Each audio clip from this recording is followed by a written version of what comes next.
Hello दोस्तों, welcome to my YouTube channel let's play with stock market. आज बात करने वाले हैं दोस्तों फ्यूचर एंटरप्राइज के बारे में। दोस्तों एक बड़ा झटका लगता हुआ दिखाई दे रहा है दोस्तों। बड़ी भयानक न्यूज़ निकल करके आ रही है फ्यूचर एंटरप्राइज के अंदर दोस्तों। इसके साथ में इसके बारे में मैं आपको यहाँ पे इन्फॉर्मेशन देना चाहूँगा, ताकि जिन लोगों ने यहाँ पे फ्यूचर एंटरप्राइज में यहाँ पे इन्वेस्टमेंट किया है उसके लिए यहाँ पे सावधानी बरतने में वो कामयाब रहे बहुत बड़ी गिरावट आने से पहले। क्योंकि दोस्तों यहाँ पे वो न्यूज़ आज निकल करके आ रही है, तो दोस्तों यहाँ पे मंडे को मुझे लगता है कि गिरावट तो दिखाई देगी। तो कहाँ तक गिरावट हो सकती है और कहाँ तक लेवल और टारगेट क्या आ सकते हैं वो मैं आपको बताने की कोशिश करूँगा। तो दोस्तों वीडियो के साथ बने रहे और वीडियो अच्छा लगा हो तो लाइक कीजिए। अभी मैं लेके चलूँगा दोस्तों पहले एक और कहाँ पे बंद हुआ था, कहाँ पे उसकी क्लोजिंग हुई थी, वो मैं बताने की कोशिश करूँगा। तो दोस्तों वीडियो के साथ बने रहें। तो दोस्तों मैंने फ्यूचर एंटरप्राइज यहाँ पे सर्च करके रखा है, आप देख सकते हो। इसकी क्लोजिंग 14 रुपये 45 पैसे के आसपास हुई थी, लगभग 10 पैसे ऊपर था। 0.70% की तेज़ी थी, 0.7% की तेज़ी थी। लास्ट की 15 मिनट की बात करें तो दोस्तों अच्छी खासी रिकवरी यहाँ पे आती हुई दिखाई दी थी।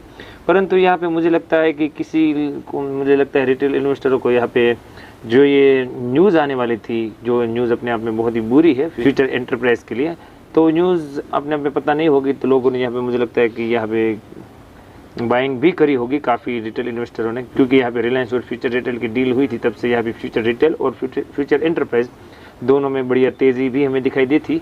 तो दोस्तों इसी के चक्कर में यहाँ पे रिटेल इन्वेस्टरों ने यहाँ पे माल भर भर के खरीदा है।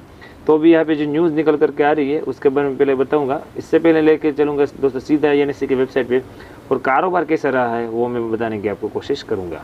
तो आपको मैं NSE की वेबसाइट पे लेके आया हूँ। यहाँ पे फ्यूचर एंटरप्राइज लिमिटेड मैंने सर्च करके रखा है। 14 रुपये 45 पैसे पे क्लोजिंग, 10 पैसे ऊपर, 0.70% की तेज़ी। प्रीवियस क्लोजिंग की बात करें तो 14 रुपये 35 पैसे, 14 रुपये 40 पैसे के ऊपर ओपनिंग।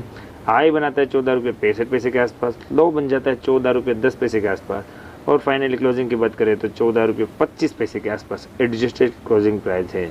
कारोबार कैसा रहा है वो भी बताना चाहूँगा दोस्तों। यहाँ पे 15,29,000 शेयर की ट्रेडिंग होती है, जिसमें से 8,06,000 शेयर की डिलीवरी पर परसेंटेज बहुत ही बढ़िया है, 53% के आसपास डिलीवरी है।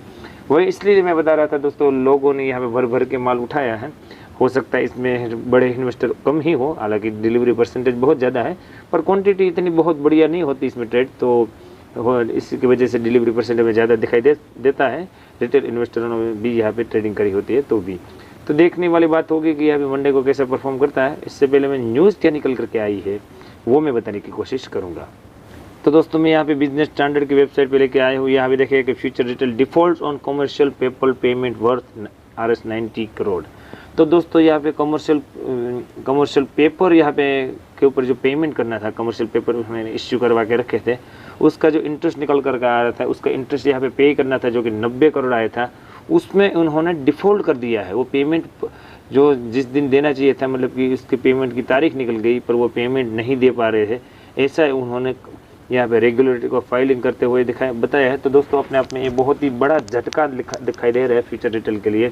पर यहाँ पे क्या न्यूज़ निकल करके आ रही है उसको पूरा जानने की कोशिश करेंगे। फ्यूचर एंटरप्राइज ऑन फ्राइडे से it has defaulted on debt payment toward commercial paper. The company is unable to service its obligation in respect of payment of commercial paper after its maturity and gross principal amount which is default has occurred on September 14.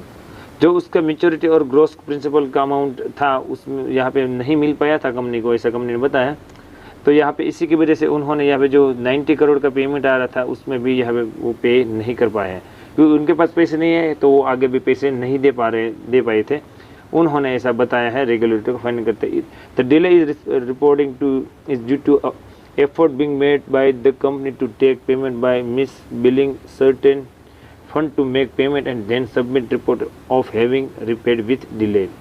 तो यहाँ पे बताया कि जो miss billing हो गया था payment का, उसको रिफंड करने में यहाँ पे टाइम लग गया, इसी की वजह से वो पैसे टाइम पे कलेक्ट नहीं कर पाए। जो 90 करोड़ रुपए पे करना था उसको पे नहीं कर पाए हैं, ऐसा कंपनी ने बताया था। FEL develop owns and leases retail infrastructure for the Future Group, it handle back end operation of the retail business of the Future Group. तो आपको पता होगा कि 29 अगस्त को यहाँ पे रिलायंस ने फ्यूचर ग्रुप का रिटेल बिजनेस यहाँ पे एक्वायर कर लिया था, ऐसा यहाँ पे बताया जा रहा है, जो कि सबको पता है। यहाँ पे दोस्तों ये जो सज्जन दिखाई दे रहे हैं वो फ्यूचर ग्रुप के मालिक है। तो दोस्तों अभी हम चलेंगे सीधा चार्ट पे, और चार्ट पे क्या लेवल और टारगेट आ सकते हैं आगे आने वाले दिनों में, क्योंकि यहाँ पे न्यूज़ बहुत ख़राब है। तो हो सकता है मंडे को गिरावट भी दिखाई दे, तो गिरावट कहाँ थम सकती है वो मैं आपको बताने की कोशिश करूँगा। तो दोस्तों यहाँ पे मैं आपको ज़ीरोधा के चार्ट पे लेके आया हूँ। दोस्तों यहाँ पे मैं लेवल और टारगेट डिस्कशन करने वाला हूँ। आगे जाकर के फ्यूचर डिटेल में कहाँ पे गिरावट आ सकती है वो सब बताने की मैं यहाँ पे कोशिश करूँगा। तो दोस्तों यहाँ पे बात चालू करेंगे यहाँ पे उसकी क्लोजिंग प्राइस से, जो कि क्लोजिंग प्राइस आपको पता ही है। मैं यहाँ से थोड़ा सा इसको एडजस्ट कर लूँ। जी हाँ, क्लोजिंग प्राइस जैसे कि मैं बताना चाहूँगा 14 रुपये के आसपास हुई है, 14 रुपये 25 पैसे के आसपास। तो दोस्तों सीधा भी यहाँ पे 10 रुपये 25 पैसे तक आ सकता है, जो कि उसका स्ट्रॉन्ग सपोर्ट लेवल मुझे दिखाई दे रहा है। हालांकि उससे पहले भी संभल सकता है, यहाँ पे 12 रुपये के आसपास भी सपोर्ट है, पर यहाँ पे इतना मजबूत सपोर्ट मुझे 12 रुपये के आसपास नहीं दिखाई दे रहा है। 10 रुपये 25 पैसे तक मुझे दोस्तों यहाँ पे सपोर्ट दिखाई दे रहा है। उसके भी नीचे गिरा तो दोस्तों 7 रुपये 80 पैसे के आसपास भी सपोर्ट है, पर इतना ज़्यादा मुझे गिरावट यहाँ पे नहीं दिखाई दे रही है। पहला सपोर्ट 12 रुपये के आसपास और दूसरा सपोर्ट 10 रुपये 25 पैसे के आसपास मुझे दिखाई दे रहा है। ऊपर की तरफ बात कर, और यहाँ पे 18 रुपये 20 पैसे के आसपास यहाँ पे रेजिस्टेंस लेवल है। सबसे ऊपर देखें तो दोस्तों 22 रुपये के आसपास तगड़ा रेजिस्टेंस लेवल है, वहाँ तो जाना अभी बहुत मुश्किल दिखाई दे रहा है। पहले दोस्तों यहाँ पे अगर ये 12 रुपये के आसपास संभलने की कोशिश करता है तो यहाँ पे थोड़ी बहुत यहाँ पे बाइंग कर सकते हो, और 10 रुपये 25 पैसे तक भी यहाँ पे गिर जाता है तो यहाँ से आप बाइंग स्टार्ट कर सकते हो थोड़ी क्वांटिटी में। मैं अभी आपको ये सलाह दूंगा कि यहाँ पे वेट एंड वॉच की स्थिति नीति अपनाइए, क्योंकि यहाँ पे अभी इस कंपनी में इतना ज़्यादा मुझे लगता नहीं कि इन्वेस्टमेंट करने के लायक है। यहाँ पे दूसरी और काफ़ी कंपनियाँ हैं जिसमें यहाँ पे आप इन्वेस्टमेंट कर सकते हो। यहाँ पे इसमें थोड़ा सा यहाँ पे इसके बिज़नेस को संभलने दीजिए, थोड़ी पॉजिटिविटी आने दीजिए, इसके बाद ही यहाँ पे कुछ डिसीजन का फैसला कीजिए। और जो लोग यहाँ पे मान लेके फंसे हुए हैं वो अभी अपना स्टॉप लॉस 12 रुपये के आसपास प्लान कर सकते हैं, और जो डीप स्टॉप लॉस लेना चाहता है वो 10 रुपये के आसपास भी प्लान कर सकता है, पर उसमें रिस्क बहुत ज़्यादा इन्वॉल्व हो जाएगा। अगर ऊपर की तरफ निकलता है तो दोस्तों 18 रुपये तक के भी लेवल आ सकते हैं, और वो भी टूटता है तो दोस्तों 22 रुपये तक के लेवल आ सकते हैं। पहले 18 रुपये 20 पैसे, उसके बाद 22 रुपये का लेवल अपने आप में नेक्स्ट टारगेट हो सकते हैं ऊपर की तरफ, और नीचे की तरफ 12.5 रुपये और 10 रुपये 25 पैसे के आसपास के टारगेट यहाँ पे नीचे की तरफ है। दोस्तों आपकी फर्दर स्टडी कंडक्ट कीजिए, उसके बाद ही कुछ इन्वेस्टमेंट का डिसीजन लीजिए। और दोस्तों जिस किसी ने भी ज़ीरोधा में अकाउंट ओपन नहीं करवाया वो बिल्कुल फ्री ऑफ कॉस्ट यहाँ पे अकाउंट ओपन करवा सकता है। और मेरी टेलीग्राम चैनल जिसने ज्वाइन नहीं की है वो बिल्कुल फ्री ऑफ कॉस्ट मेरे टेलीग्राम चैनल को ज्वाइन कर सकता है। तो दोस्तों मिलते हैं अगले वीडियो में, तब तक के लिए thank you again for watching this video.